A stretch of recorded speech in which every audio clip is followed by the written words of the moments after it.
Welcome back to Action 2 News here at 5 o'clock. A major shift now underway in police services for the village of Kimberly, but it's going to be years before this is complete. On January 1st, the transition began from using Fox Valley Metro Police to Outagamie County deputies, saving the village more than $250,000. New at 5, Samantha Cavalli finds out how this change will play out in the coming years. A new partnership is taking shape in the village of Kimberly, part of a 3-year transition in how the community is policed. There was a lot of conversation with Outagamie County, with our own staff on, how this transition period would look with Fox Valley Metro and with the village of Little Chute. Last summer, village officials cited long-term financial concerns and by October signed a contract to phase in sheriff's deputies, ending a 30-year policing partnership with the village of Little Chute. Right before the new year, both villages approved a cost-sharing agreement. So as we bring on these county services, we will split the cost with village of Little Chute. It's not the first time a community in this area has made this kind of move.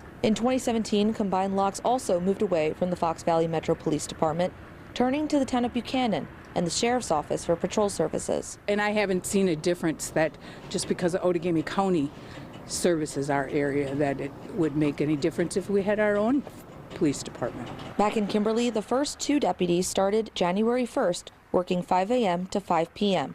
And when the transition is complete, the village expects to have 8 deputies, 2 sergeants, and a lieutenant, all based out of the Kimberly Safety Center. It's definitely unique, and it's going to take, some working through and strategizing. And I think we're rolling out a good plan here. During the transition, residents should still contact Fox Valley Metro to file complaints or pay traffic tickets.